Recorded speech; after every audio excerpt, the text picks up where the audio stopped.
Hi. Hi. Hi. Hello. I'm curious about building open, authentic, loving relationship. I'm curious about jealousy.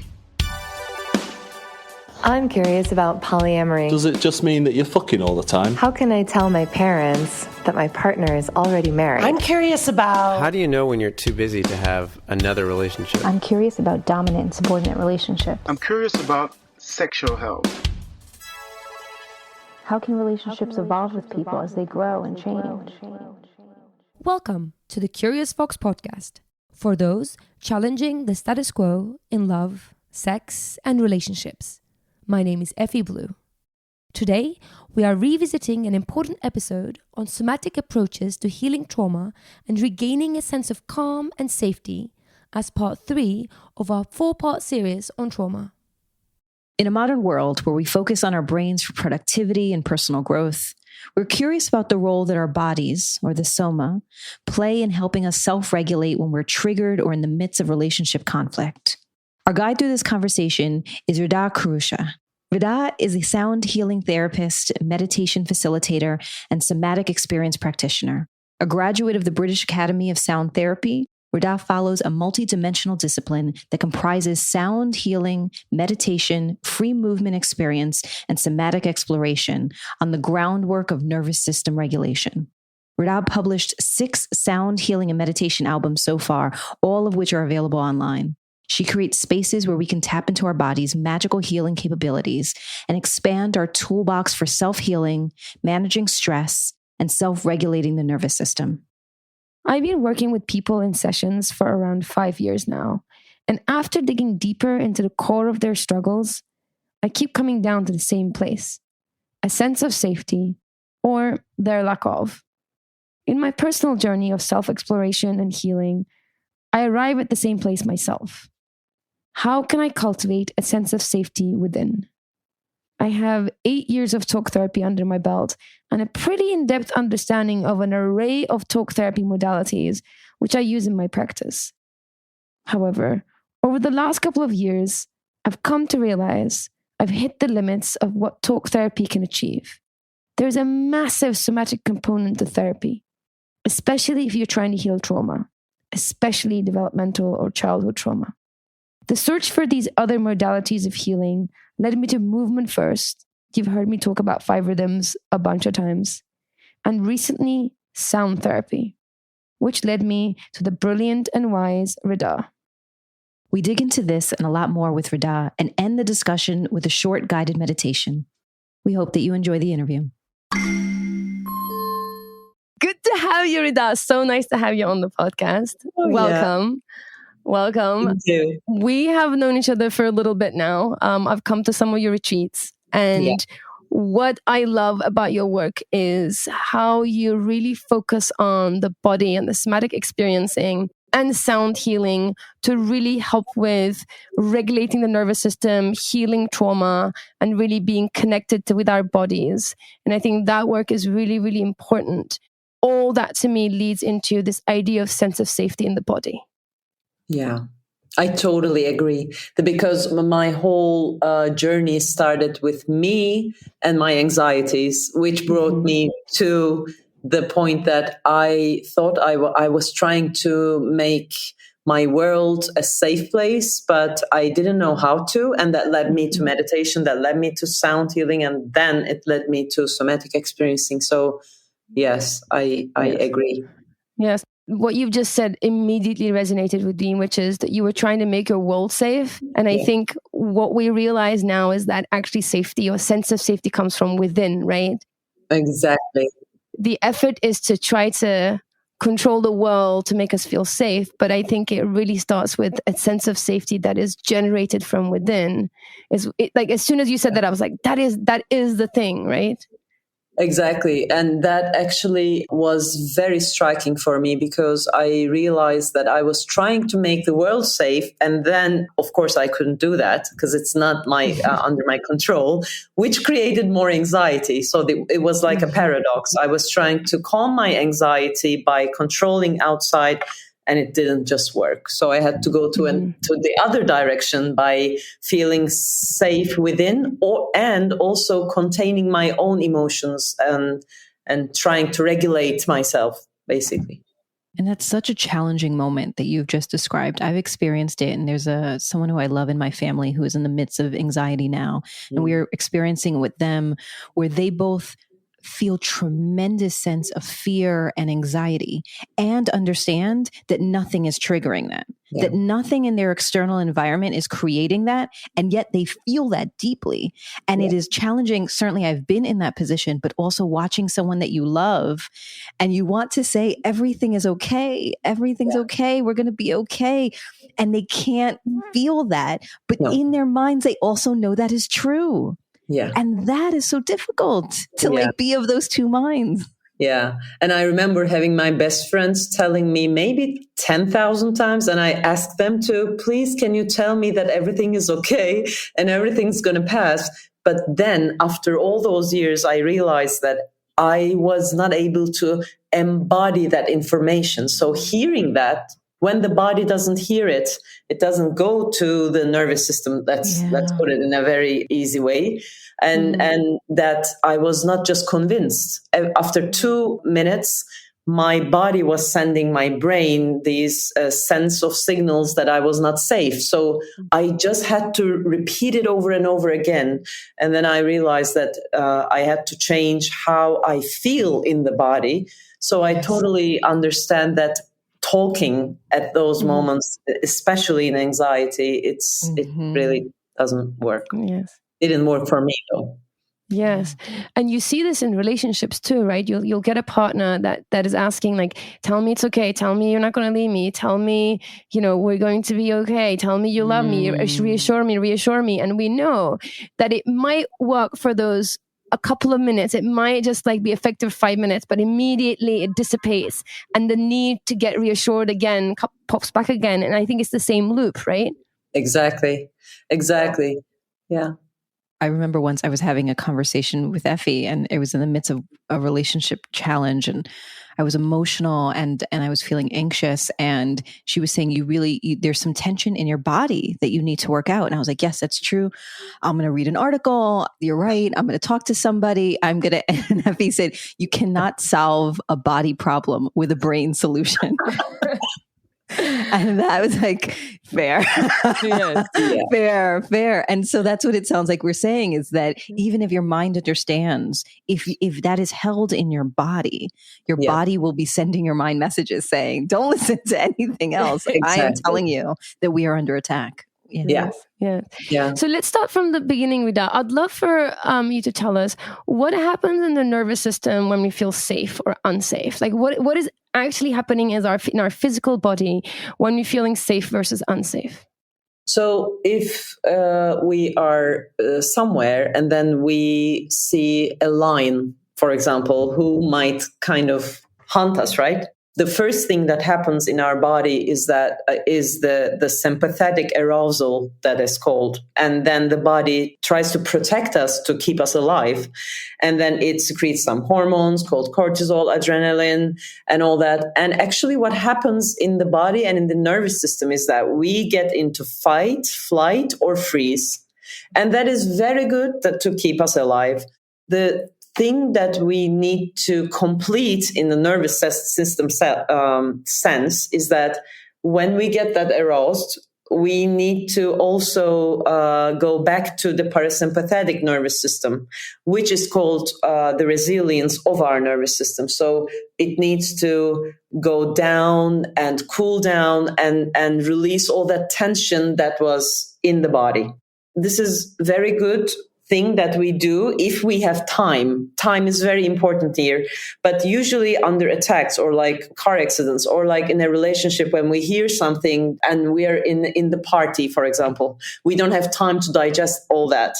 It sticks within our nervous system. And if we don't have time, if we don't open a space for that, the body cannot just release all that energy out.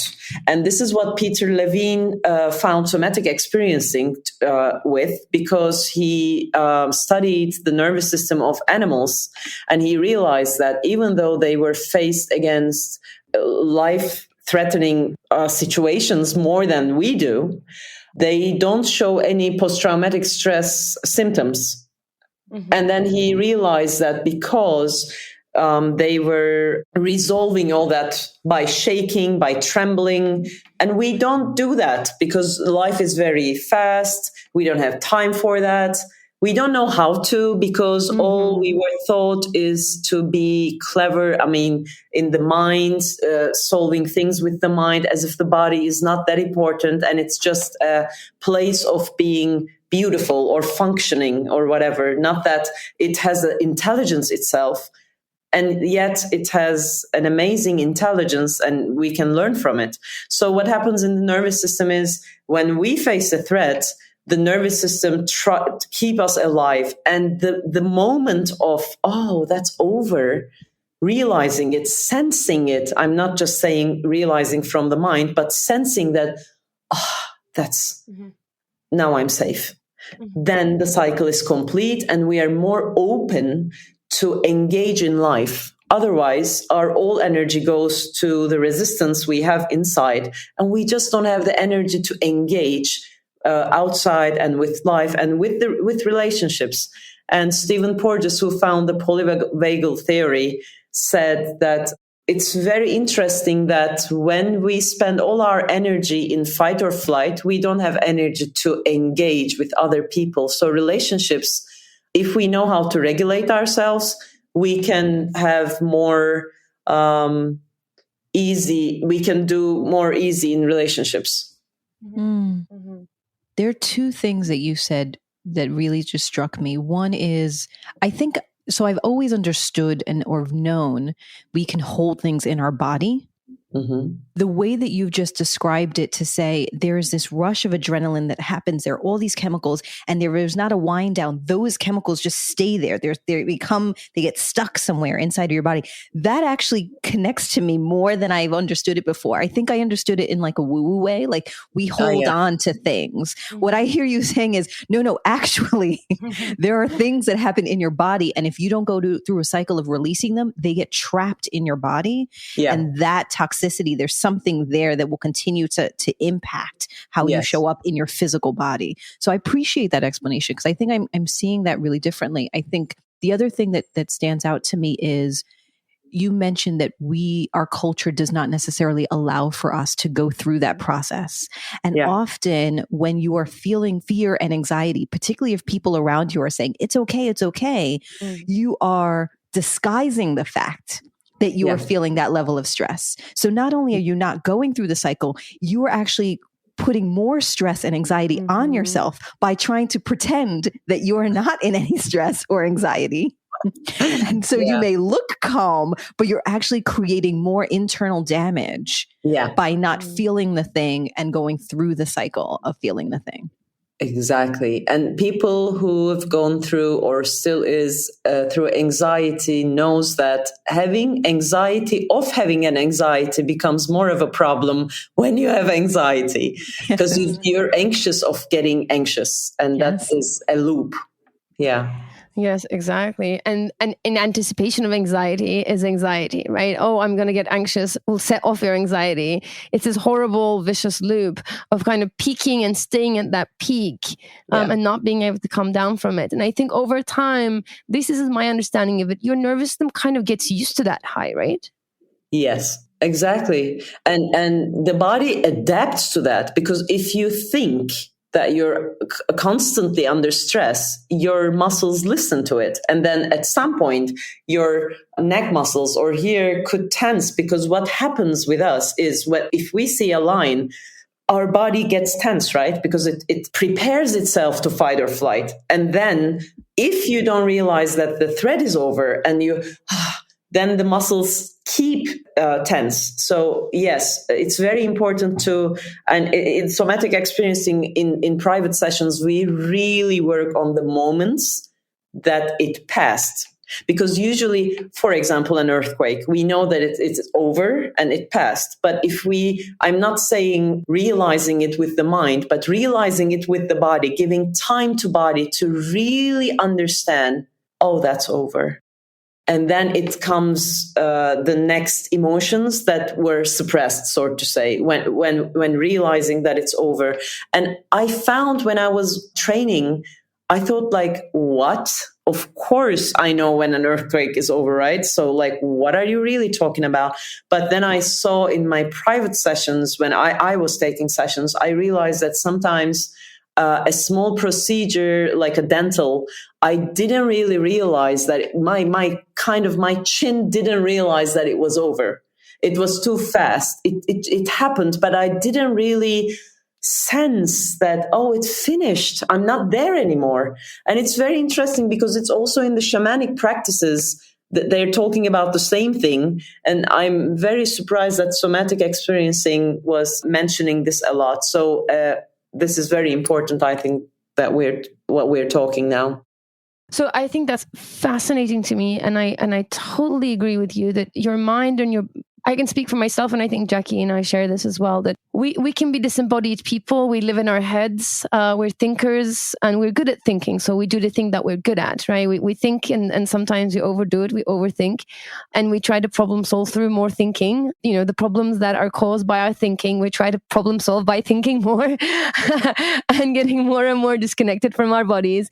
So intellectually, I understand what you're saying, which is your mind might be like, yep, this is over, I'm out the other side, but your body hasn't got the memo, right? I'm curious, what are some of the ways, like that idea really resonates with me. Like, I know my body does that. I'm curious to what are some of the ways that people can notice that's what they're doing, right? I mean, we've done so much work on this, so I know this is how my body works. What are some of the ways that our listeners can be like, oh, like that's what happens to me as well? Like, what are the signs that they might not be allowing their body to catch up with their thoughts? Thinking really fast and not hearing the body needs is a perfect example that we are not really listening to the body's messages. Even small things, and I think they're very big things though, they sound small, but like feeling hunger, feeling fullness, feeling cold, feeling warm. These are very important things that we usually don't give attendance to. And they're very important actually. Or feeling the ground. Sometimes it takes 5-6 sessions with someone to just feel the chair they're sitting in. They know that they're sitting in the chair, but the body doesn't really let itself feeling the support of the chair because it just doesn't trust anything. The mind doesn't trust the chair and say, oh, this is something that really supports me, so I can let go. I can relax a little bit. It doesn't say that. So the body doesn't So listening to the body, listening to how tense I am, listening to, oh, this is a nice moment and I'm relaxing. How do I sense that in the body? Because I realize after all this work, words like we are talking now is very good vehicles of communication and the mind, whereas the body's vehicle is sensations. So if I say I'm safe, but I don't feel it, I don't sense safety in the body, then it's not connected. So what I can suggest is, oh, I'm very happy. This moment is very beautiful. How do I sense that in the body? Asking that and giving some time to feel that in the body. If I can really take it in, would be a great meditation, a great communication that we can work on. That's what I think. Yeah, that makes sense to me. I think for me, I can feel that I'm still holding on, even if my brain thinks I've let it go. When I realize that I have stopped breathing, when I realize that I'm have been holding my breath this whole time, or my chin, as you mentioned, my jaw is still clenched and tight, or my shoulders are up, or my partner will reach out to touch me and my body flinches and pulls away. I'm not aware of my tightness and my rigidity until I become aware of it, until at some point I gasp for air and realize, or my shoulders are in pain and I realize that they're up in the air, where I realize oh, I'm still, I thought that I was fine. I've moved on in my mind, but my body has not moved on. Yeah. Yes, totally. I think the pieces about what you just said about like not feeling cold, not feeling hot, not feeling hunger. I can, I definitely don't feel my hunger until suddenly I'm absolutely famished and I can like eat my own arm. And it's because I haven't been eating for the entire day. Yeah. Or I hold my pee. Like that's something that I'm trying so hard not to do. I'll be like, by the time I'm peeing, I could just be bursting. Yes. You know, and God forbid, it's like someone's in the bathroom. I'm like banging on the wall. You have to get out now. You know, it's because I can get to a place where if I'm not careful, so disconnected from my body that I'm not aware of my bodily functions. And I think, right, just like even realizing that is a good place to start. Yeah. Exactly. I have a question for you. So in the example that you gave, there's a lion chasing us and we get away from the lion and we're like, we're safe now. Yeah. That feels like a real threat. We are experiencing something that is endangering our life. We see when it's there. We see when it's gone. Yeah. In relationship, it is harder to see the actual threat or to know if it's real threat versus perceived danger. Yeah. And so I'm wondering then, if it is perceived danger in our minds, number one, how can we, distinguish that for ourselves? But number two, when do you know it's over? When do you know that the metaphorical lion has left and that we're now safe? Yeah. Yeah. Actually, I want to add to that question because I'm interested in exactly that. What's real, what's perceived, and what's physical versus emotional danger? Like a lion is very much a physical danger. Like it's going to come and eat me. I think these days, not many of us get to deal with lions, right? Which is a good thing. So I'm really interested in the difference between, like Jackie said, the real danger, perceived danger, physical danger, and emotional danger. Like, how are they different in all of this? Are they at all, actually? Well, if your body feels that it's under danger, that is a danger. If it gives a reaction of a danger, then you perceive it as a danger. And what we talk about anxiety is the person feels anxious or gets panicked, and that is a danger. And for someone else, it's not a danger. And that's why talking about it is not important, because that person feels the danger. So the perceived threat here is the body feeling that it is under danger. So a perceived threat means there is no real danger of a life-threatening situation. But for example, my partner doesn't answer the phone, and then I get an anxiety attack.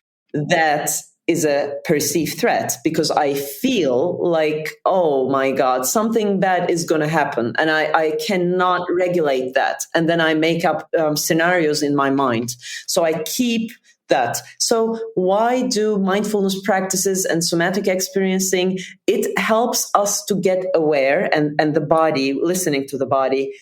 It actually is working also on our awareness that we realize, oh, that is a phone that's not being answered, and it's not a lion who is going to hunt me in 10 seconds.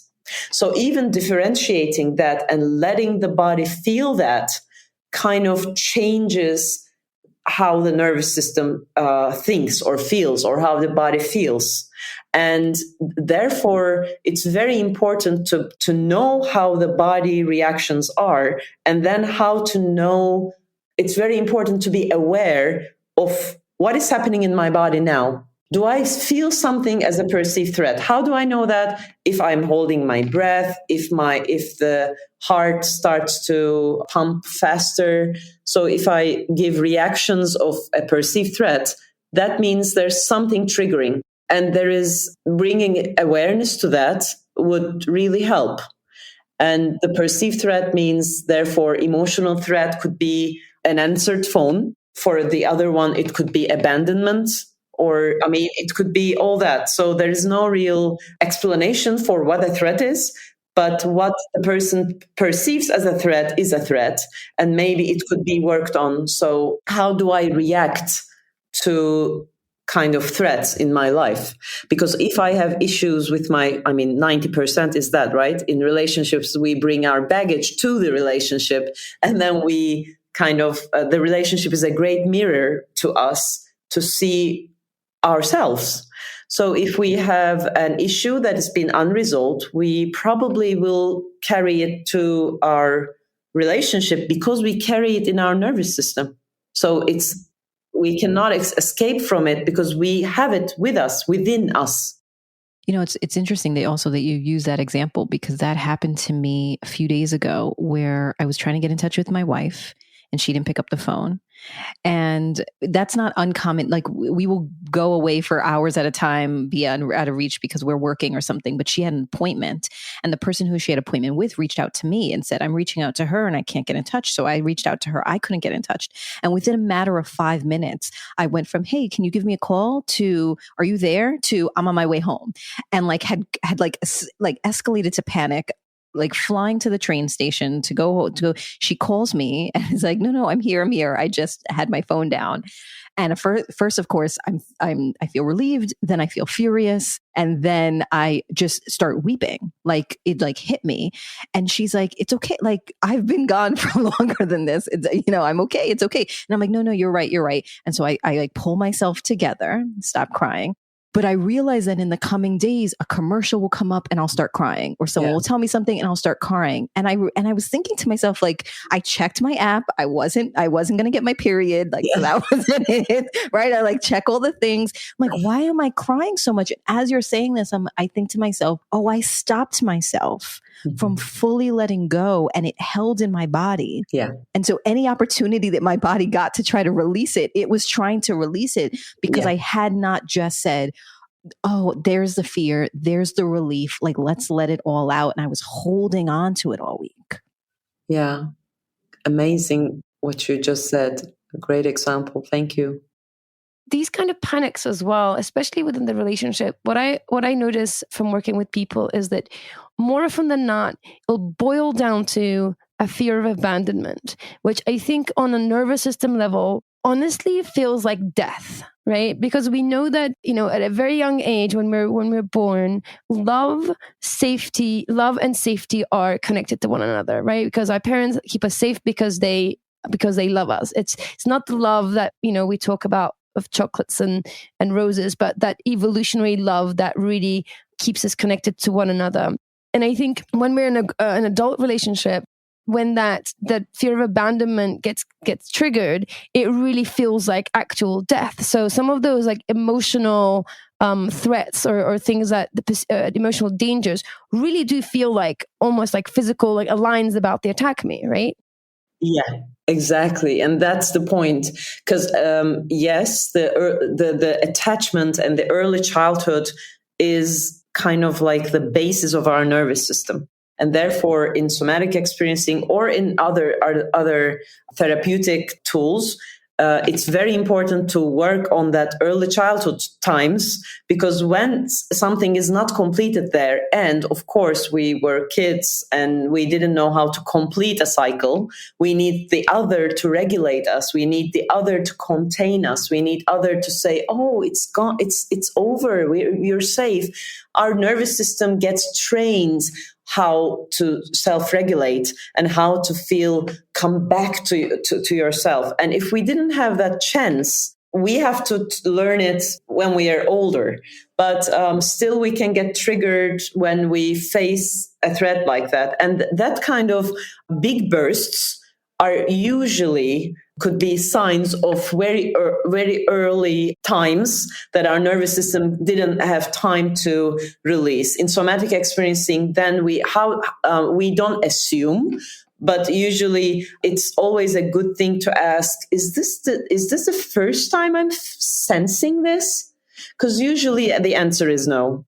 Because the body remembers. In our mind, we don't remember, but the body remembers. And when we say, do I remember the first time I felt this? Maybe it was in the elementary school where our teacher didn't answer our question. It might sound very little for us grown-ups, but for that nervous system, it was a big deal. And it was triggering the abandonment. So maybe we can then find, oh, this is actually it might be connected to that time, and then working on that time to release what was incomplete and get it out the system, sort to say, to open new place.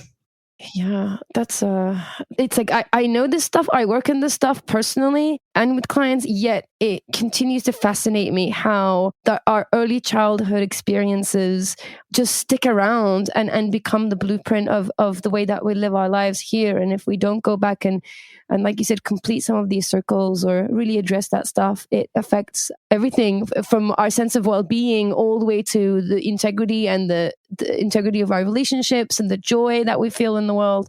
So it's so important.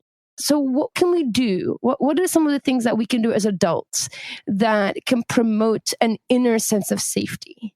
That's not something that we're asking for other people to help us regulate us or looking to control our environment so we feel safe. But how do we promote that inner sense of safety? I think it starts with, how do I feel safe in the body? Because everyone has a different way of sensing safety. Some feel safe in the sessions, for example, when they have a pillow behind their back, and then that brings this sense of safety. While some other people feel when they wrap themselves in a blanket and they feel contained, that brings this a safety. I think the starting point here is, what things help me feel safe?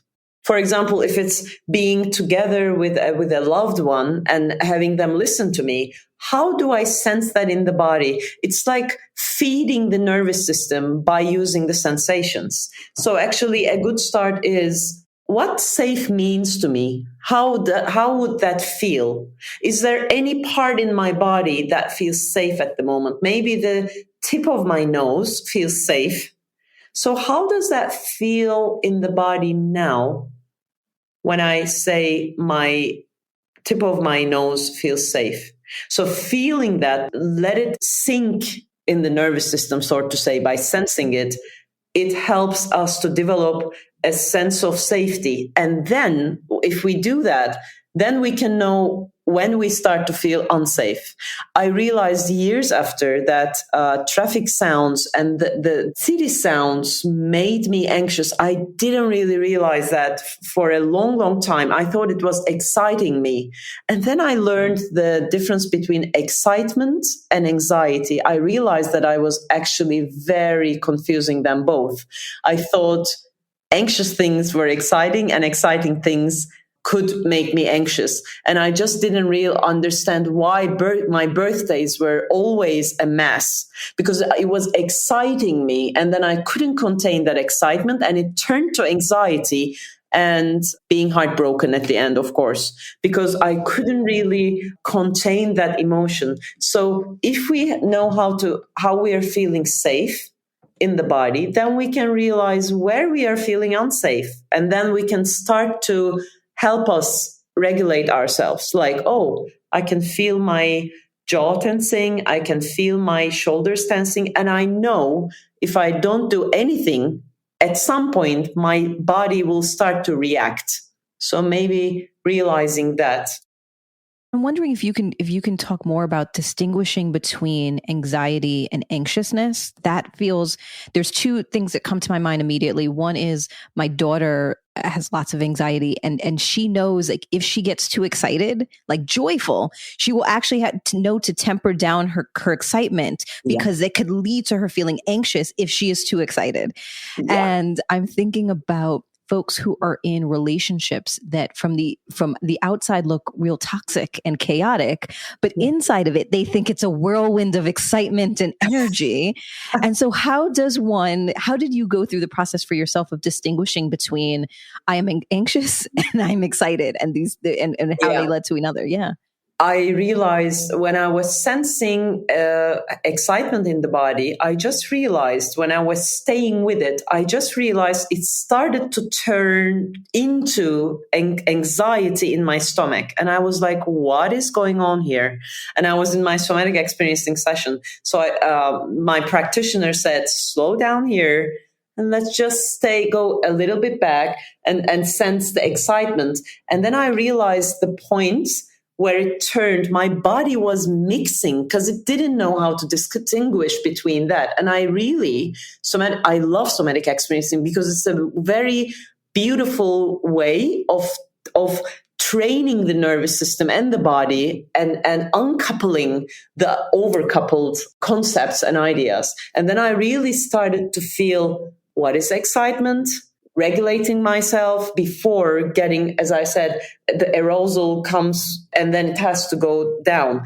I just didn't know. It was just going up, up, up, up, up, up. I couldn't know where to stop because it is a story of my childhood. So I didn't know how to regulate myself. So the anxiety is a sympathetic arousal, sort to say, which is nice because that's what we get aroused in while we're having sex. So it's like, it's the same that it goes up the nervous system, it excites it. And if the nervous system doesn't know how to regulate or confuses it with anxiety, even a beautiful, wanted sexual intercourse can turn into an anxiety as well. It's the same because the nervous system has to distinguish them. And how do we do that? By sensing it. And I sensed in a session that, excitement, I can stay with that. I contained it. And then I worked on the anxiety. And then it's magical because once I pointed that out in real life, I started to see, this is actually getting anxious.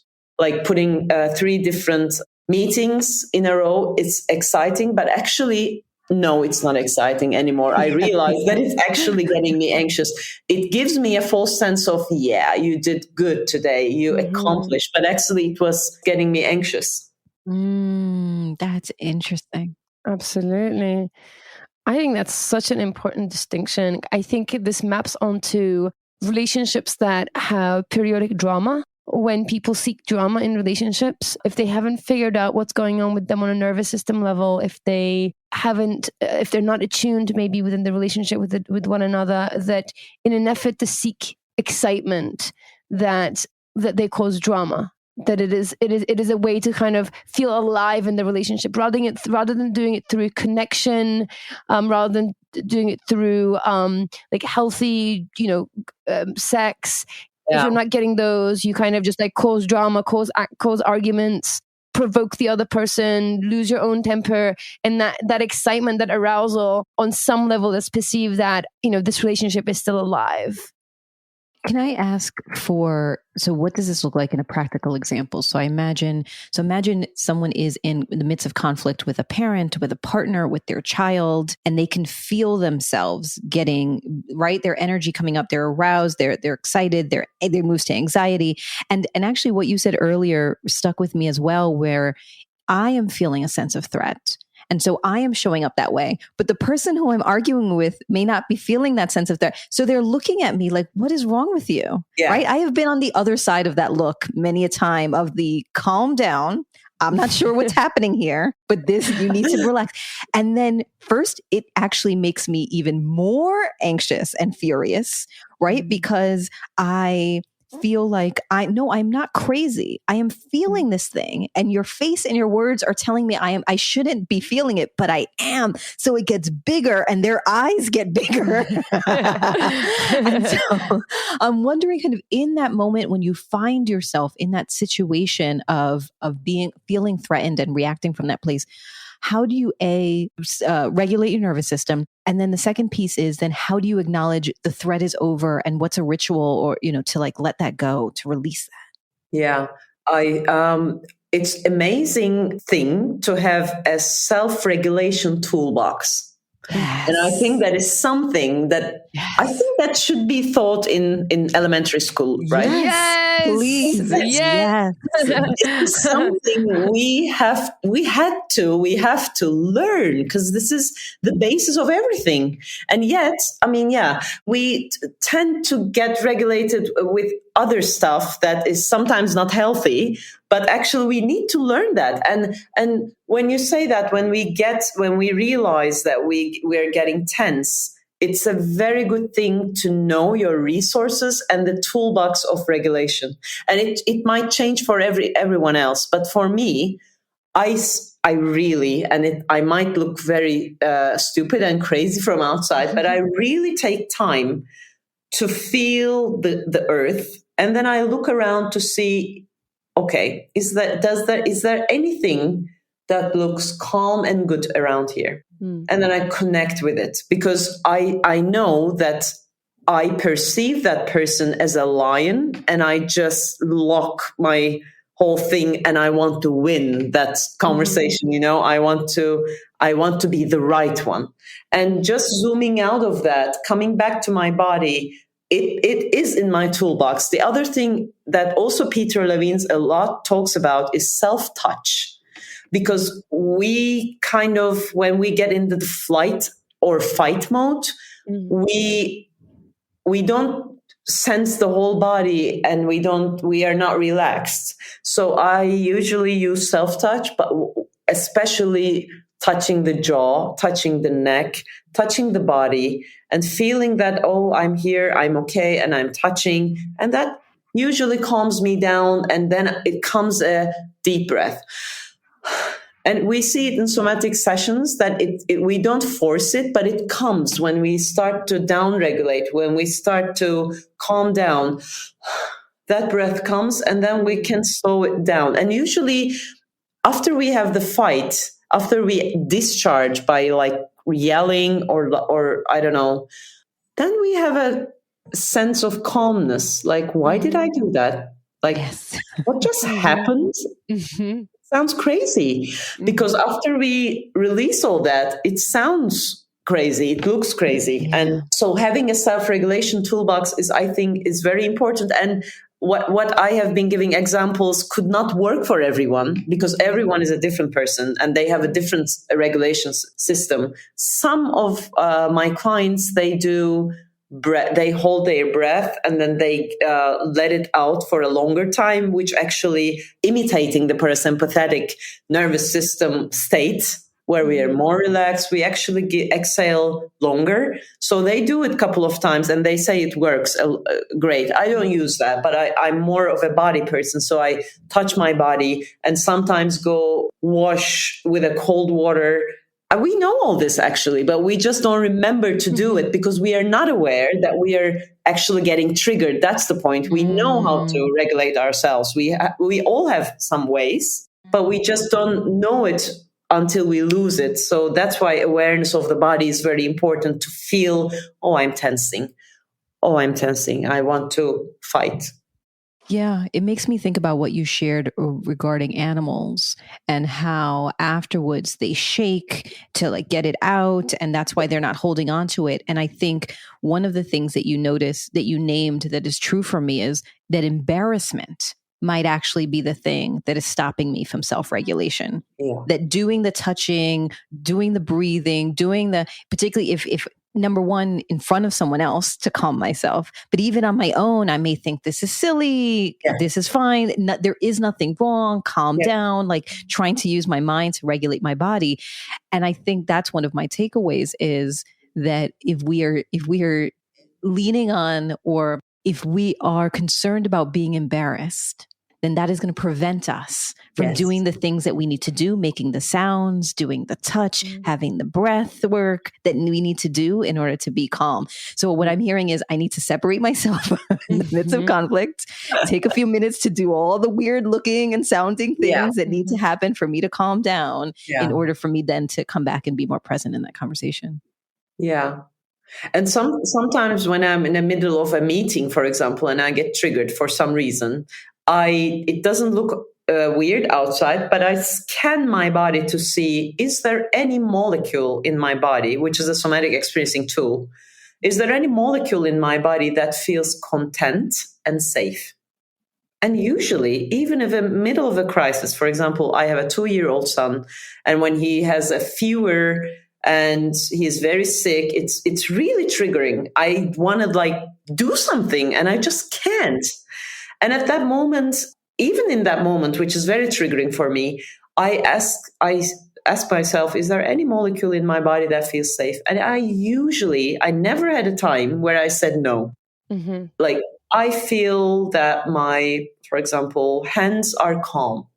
And then I bring all my awareness to my hands, feeling the calmness, even though I'm still having the anxiety. And feeling the calmness in my hands, sensing it, is like feeding the parasympathetic nervous system and helping the other parts of my body to, oh, there's a still safe part in my body. That's good.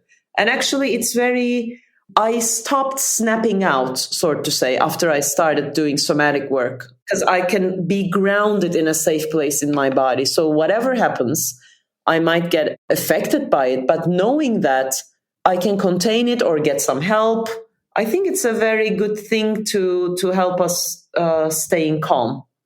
Just hearing this information for me, one, it kind of affirms that I'm not crazy.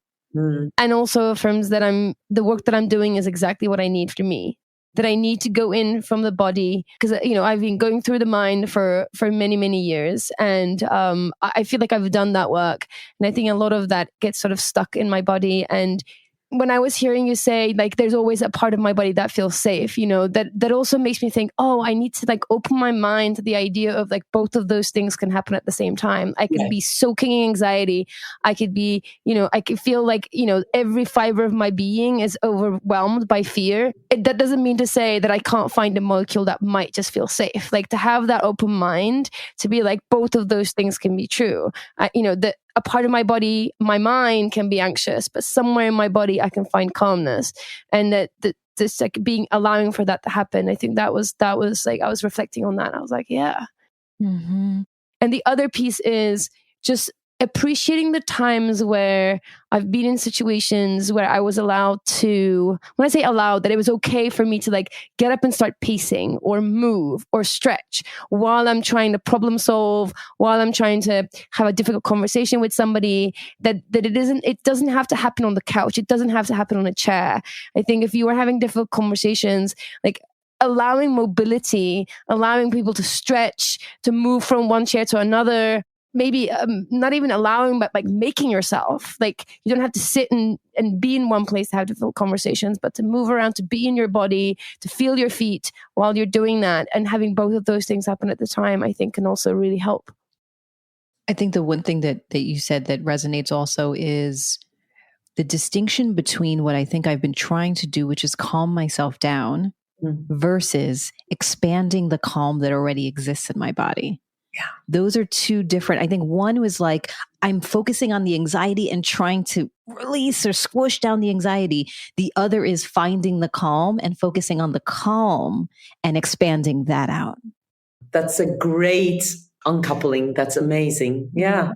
Beautiful. So isn't it beautiful to think that the calmness even is in yourself already? Right.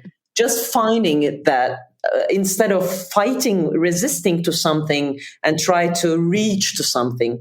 I think that is a very good differentiation. Yeah. Yeah. Yes. And honoring that your safety is within, that's the other piece. Is like you're honoring your anxiety. You're like, yep, rather than trying to suppressing it, changing it, you're like, you're honoring the feelings, and then you're finding the calm and let it expand into and to like holding it all. So yeah. I'm wondering if you can talk a little bit about your work with sound, because one of the things that I realize is that when I'm in an anxious space, I often can't stand the silence, which is probably what I need. And instead I go to TikTok, I go to a podcast, I go to something to hear something just to distract myself from the sound of what's happening in my mind. But essentially I'm going from big energy to another thing that's continuing me to have big energy. And I'm wondering if you can talk about the power of sound and your work in particular around leveraging that to help us calm. Yeah, very nice thing that you mentioned. My journey led me to sound because I couldn't stand silence, and it led me to sound because I realized after years of therapy, I realized that I needed to do something daily basis to help myself. And that was meditation. But I tried many forms of meditation. I got meditation training, and I found it the best thing to meditate with for me was sound. And then I wanted to learn why sound is very powerful for meditation.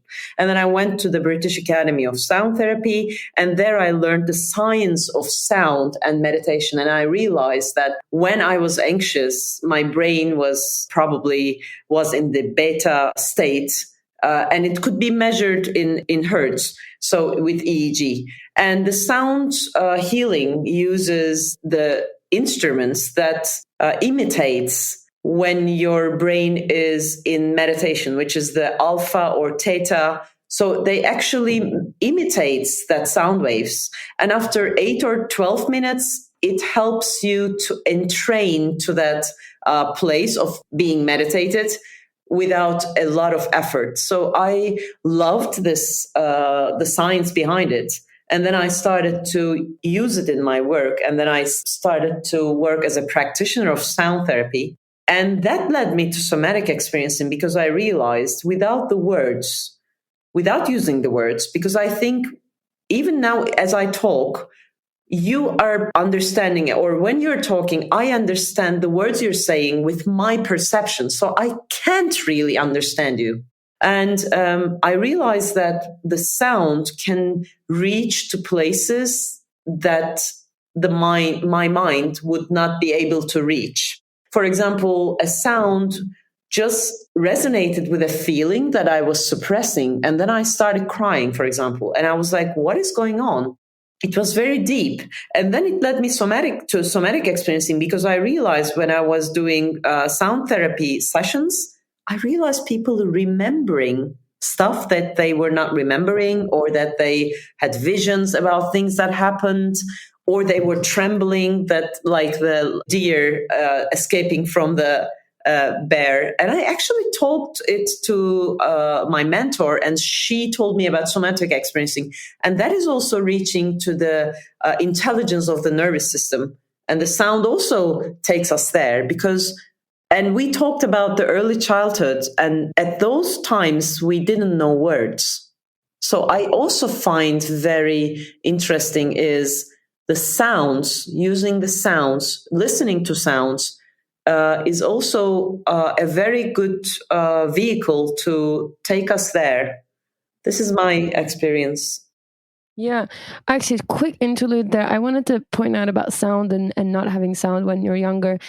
Something that I've recently been thinking about a lot is I did most of my therapy in English, which is different than my mother tongue. And a lot of my developmental years happened in my mother tongue. So I've recently been thinking about whether the therapy that I've been doing in English has been reaching to the right layers, and whether there's something to be said about doing the therapy in your mother tongue, or the language that you were using during the time that you're trying to deal with. So that's something that's actually been on my mind.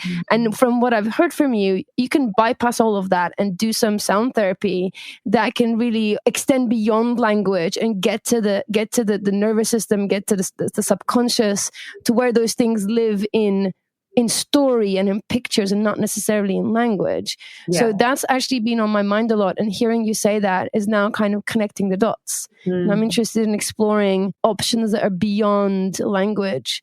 And also maybe the reason why things like movement therapy have always worked for me. And when I came to your retreat, the sound healing, again, I feel like it was reaching to a place that that I wasn't able to get to. And the question is always is it a language issue? Not a language issue in terms of fluency, but language issue in terms of the experiences are in a different language. So it's almost like living those with subtitles, So that's kind of been on my mind. And now when I'm hearing you say that, I'm like, okay, maybe there's something to work out there. Yeah. Do you think you can give us a taste of what it would be like to have kind of that grounding in the body through sort of a mini meditation, a mini sort of guided tour of our nervous system? Yeah. I mean, we can just explore it now to see how we feel. Mm-hmm. I see that both of you are sitting. People who are listening to this should not try to do this while driving. I have to say that. Yes, no, absolutely. Yes. We can just start to feel or bring our awareness to where we touch the ground.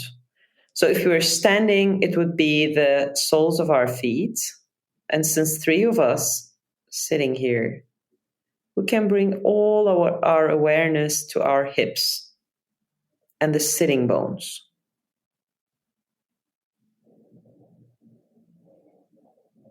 And just trying to feel the relationship between the ground, the chair, or wherever we're sitting, and the muscles of our hips.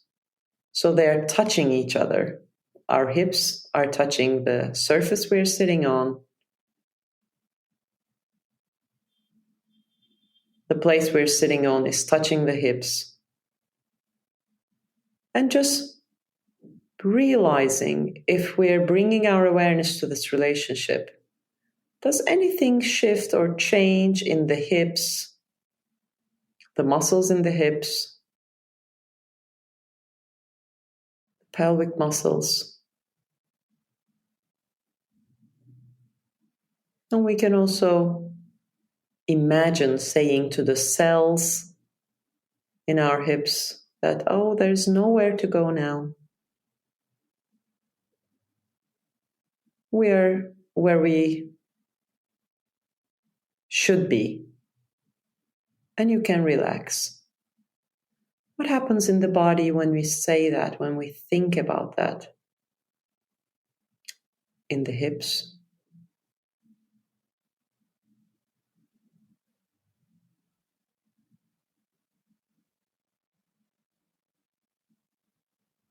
And maybe move our awareness to if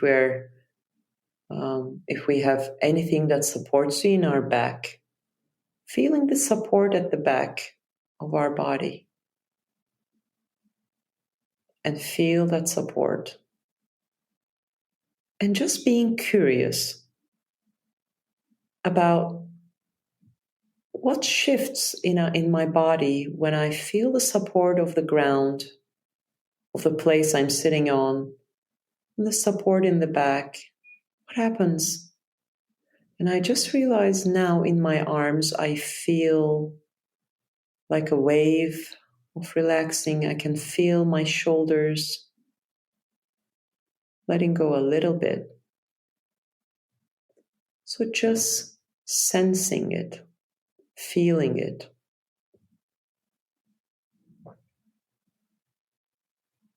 And maybe reminding myself there is no life-threatening thing going on in this moment. I might feel sad. I might feel anxious.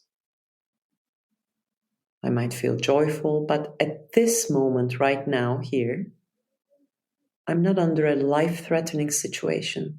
What happens in the body when I say that? What happens in the body when I say, at this moment, I'm safe?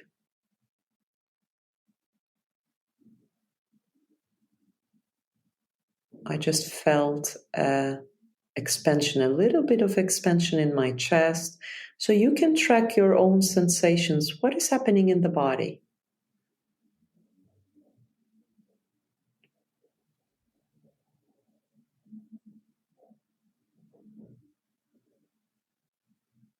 And maybe taking a couple of breaths, feeling the support from the back, feeling the support of the ground.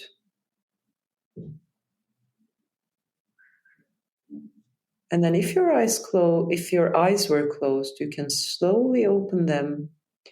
And using your neck, you can orient around and see where you're at.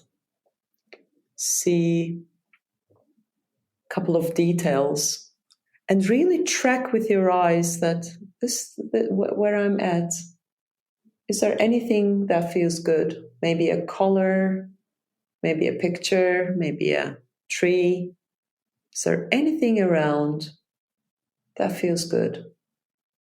So noticing them and noticing what happens in the body as I see 3 different things that feels or looks good.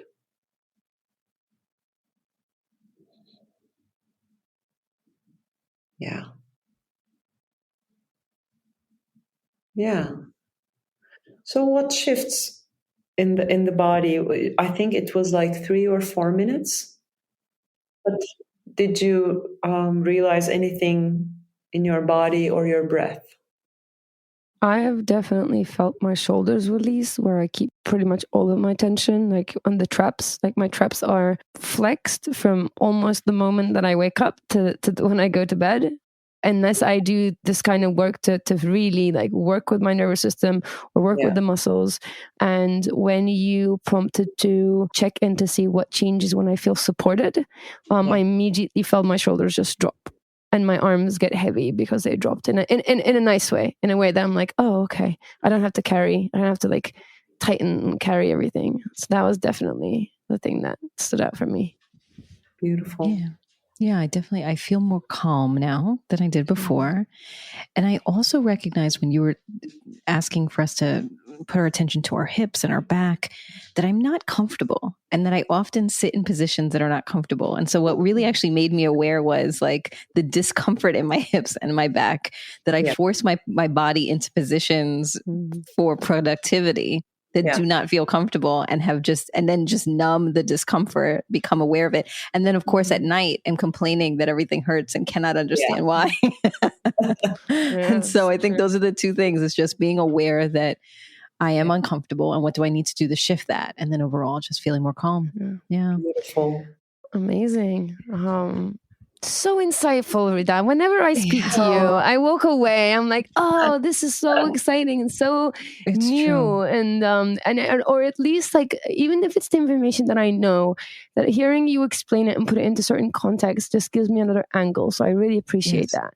Always rich, just rich. The conversations I feel with you are always rich. Yeah, thank you. I love to be here. I feel very good. Thank you.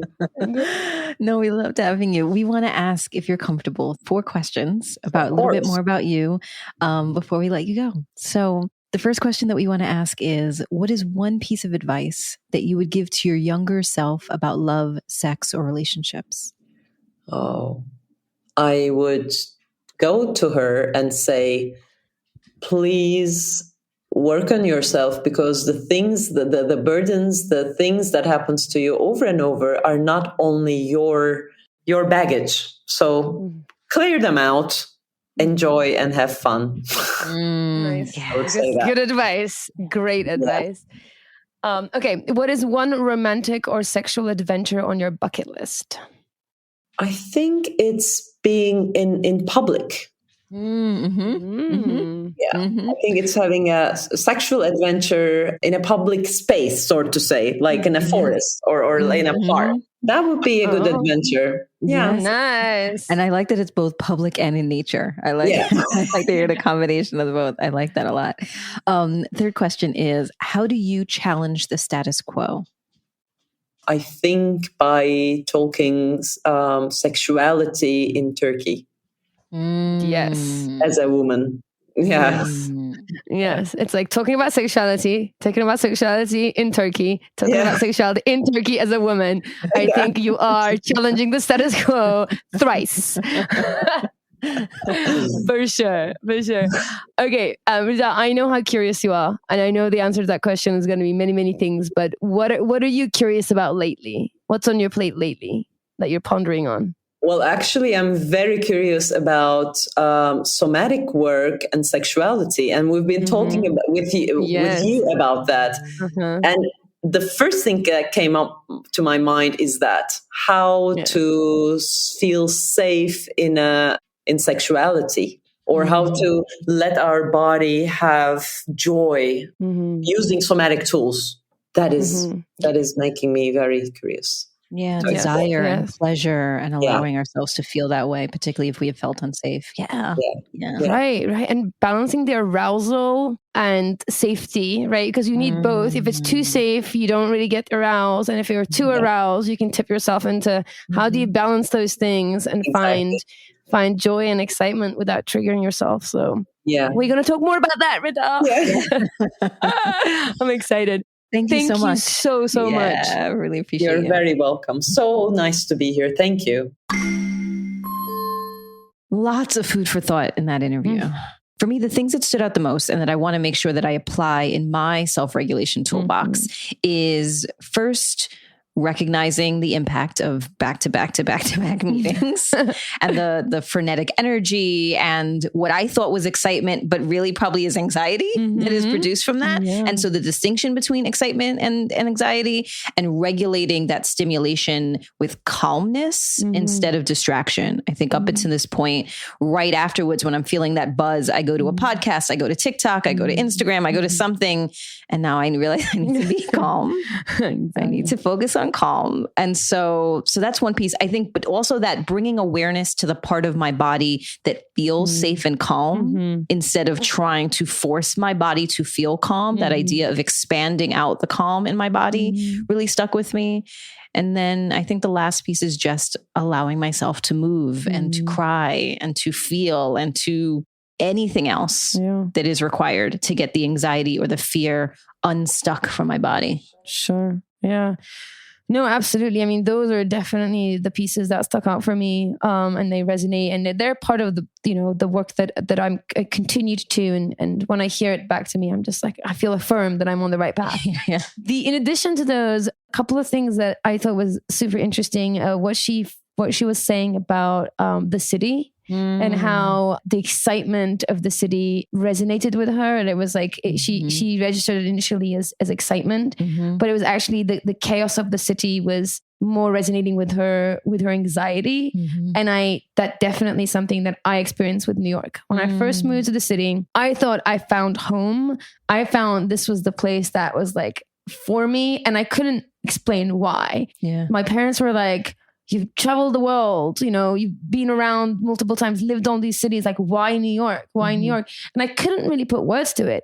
And on reflection, I think it's just because the chaos that my body used to just like felt familiar. New York City's chaos felt familiar. I was like, oh yeah, this is about the right resonance, the speed and tempo. Exactly. Like, that's pretty much how my nervous system is. And since then, I've actually heard other people say that. I've heard people say that there's a disproportionate amount of people in New York City with trauma. It's because their nervous system just like resonates with the chaos of New York, and they almost have this like codependent relationship with the city because they feel like this is the only place their nervous system really kind of feels aligned. And I think, does that serve them? Did it serve me? Like the questions that, the questions up that. But I thought that was really interesting. I've definitely come to that conclusion myself. Because you've had now spaciousness to be in a space of quiet. And I'm like, what is that like? What must that be like? I mean, just nature, just being in nature instead of the city's chaos. Instead of being in an environment that my nervous system feels familiar with, knowing that my nervous system is not wise or hasn't been wise, instead of going, oh, this feels like home. This is where my nervous system just gets to be, and it's in that resonance. Being in nature and thinking, how can I get my nervous system to match this? Rather than find an environment that matches my nervous system. Interesting. I think has been definitely a part of my healing. And like hanging around in nature, like weeding, planting things and trying to get my nervous system to be aligned with that. It's been a huge part of my healing for sure. The other thing that was interesting for me, again, just like connecting some dots, she talked about this idea of arousal, whether that's through fear or whether that's through, sexual arousal, but just arousal of the body, which I think on a biochemical level just looks the same, right? The story is what fleshes it out, right? And then in an ideal world, you sort of go up into, you get aroused for whatever reason, and then there is a release and a come down, and then you complete the circle, and then you have closure, and you then process it, and then archive it somewhere in your mind. I think a version of that I see is how it plays out in kink. There's a whole school of thought that truly believes that kink, like conscious, mindful kink that's safe, sane, and consensual, can be super healing to people with trauma, especially sexual trauma. And they find ways to process their trauma in sort of kink scenes. And I think it's because it mimics this idea of arousal through impact play or whatever the situation, whatever the thing that in the scene that's getting them aroused. And then there's a come down and aftercare, which allows the nervous system to return back to the baseline. And I think that is why kink can be therapeutic. I think it closes the loop that Rida does through somatic experiencing, right? And it's also, I think, important to realize, like, you need to find your own medicine. You really need to, like, educate yourself be open-minded, try a few things to find the thing that's going to help you heal and explore and understand yourself. Yes. I think what Rida does through somatic experiencing, I think some people find that through kink, that like getting you back up to that aroused state, that hyper aroused state, and then coming back down and telling your nervous system every up has a down, and there's going to be a loop that's going to be completed, so that when it comes up down the line, you're like, oh, I know my way back down from here. I know my way back down to like completing the circle. Yeah. So those are the things that just like got me thinking. Yeah. Yeah. That makes sense to me. I've been thinking personally a lot about things like the ritual after uncoupling and a sense of closure that you can do either with the other person or just with yourself, or at the end of the day, particularly now for many of us who work and play and eat and live in the same space, that distinguishing of that spaces now is really challenging. And so taking a second to have a ritual at the end of the day to say, I am now done with work. Right. I'm going to let that, all the Zoom meetings, I'm going to process that. I'm going to breathe through it. And then I'm going to transition my energy and my mind into being present in the house. So that sounds like the same kind of thing that we need to replicate and emulate the scene and the closure and the aftercare in other areas of our life. Right. Absolutely. And also the other thing that she said is taking your time. And I think those of us that live in the cities, especially cities like New York, she lives in Istanbul, which is also, if you don't know, it's one of those mega cities like New York that doesn't sleep. That's like, super high energy. That pace isn't that necessarily good for us, right? In order for us to close these loops, get our body to really register what's going on, be in its own process, we need to slow down. And if our environment are inherently fast, like city life, we need to make a point of slowing down. We need to pay away of taking that second that you mentioned. Maybe it's, not a second, but a few minutes, maybe half an hour. And allowing us that space and time to process this stuff, which we don't. Yeah. To learn more about Rida and connect with her, check out her website, soundalatherapy.com. That's SOUNDALA therapy.com. Or follow her on Instagram at soundalatherapy. You can listen to her sound bath for meditation and other music on Spotify. You can search for her name, Rida Kirasi, or Soundala Therapy. The easiest way to find more Curious Fox episodes on challenging the status quo in sexual trauma and healing, treatment options, and pleasure is to check out the new episode drop emails from Curious Fox in your inbox, where you'll find show notes, links mentioned on the show, along with episode suggestions that we think you would love. If you're not getting those emails, you are missing out. So jump on our website, wearecuriousfoxes.com, and sign up to the newsletter. And of course, while you're there, check out all the blog posts and resources and reading list recommendations and more. You can weigh in on this topic or connect with other Foxy listeners by heading to Facebook and joining the Facebook group at We Are Curious Foxes. Please share our podcast with a friend who you think would benefit from hearing it. Quickly rate the show, leave a comment, and subscribe on Apple Podcasts or follow us on Spotify. Or connect with the show however makes sense in your favorite podcast app. This will take a few seconds of your time and will have a big impact on us. To support the show, join us on Patreon, where you can find mini episodes, podcast extras, and over 50 videos from educator-led workshops. Go to patreon.com/wearecuriousfoxes. And let us know that you're listening by sharing a comment, story, or a question by emailing us or sending us a voice memo to listening@wearecuriousfoxes.com. This episode is produced and edited by Nina Pollock, whose talent and expertise brings Jackie and I an incredible sense of calm. Our intro music is composed by Dev Saha. We are so grateful for their work, and we're grateful to you for listening. As always, stay curious, friends. Curious Fox Podcast is not and will never be the final word on any topic. We solely aim to encourage curiosity and provide a space for exploration through connection and story. We encourage you to listen with an open and curious mind, and we'll look forward to your feedback. Stay curious, friends. Stay curious. Stay curious. Stay curious. Stay curious. Stay curious. Stay curious.